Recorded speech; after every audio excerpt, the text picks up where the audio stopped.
கோவை அருகே வாகன பழுது நீக்கும் கடைக்குள் புகுந்த பாம்பை பிடிக்க சென்ற பாம்பு பிடி வீரரின் காலை கட்டுவரியன் பாம்பு கடித்ததில் மயங்கி விழுந்து பரிதாபமாக உயிரிழந்தார். உயிரிழந்தவர் கடந்த 15 ஆண்டுகளாக பாம்பு பிடி தொழிலில் ஈடுபட்டு வந்துள்ளார் என்பது குறிப்பிடத்தக்கது. கோவை மாவட்டம் கோவை தடாகம் சாலையில் உள்ள இடையர்பாளையம் பகுதியைச் சேர்ந்த முரளி என்பவர் குடியிருப்பு பகுதிகளுக்குள் வரும் பாம்புகளை பிடித்து வனப்பகுதியில் விடும் பணியையும் மேற்கொண்டு வந்தார். கிட்டத்தட்ட 15 ஆண்டுகளுக்கு மேலாக பாம்பு பிடிப்பதை இவர் வழக்கமாக கொண்டிருந்துள்ளார். இந்நிலையில் வடவள்ளியை அடுத்த காளப்பநாயக்கன் பாளையத்தில் உள்ள இருசக்கர வாகன பழுது நீக்கும் கடைக்குள் பாம்பு ஒன்று இருப்பதாக நேற்று இரவு தகவல் கிடைத்திருக்கிறது.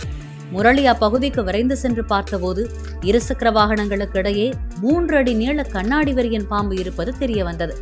கொடிய விஷம் கொண்ட அந்த பாம்பை அவர் பிடிக்க முயன்றுள்ளார்.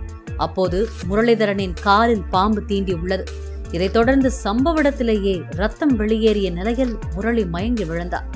அருகில் இருந்தவர்கள் அவரை மீட்டு மருத்துவமனைக்கு கொண்டு சென்றனர். ஆனால் செல்லும் வழியிலேயே உயிரிழந்து விட்டார். இந்த சம்பவம் அந்த பகுதியில் பெரும் சோகத்தை ஏற்படுத்தி இருக்கிறது.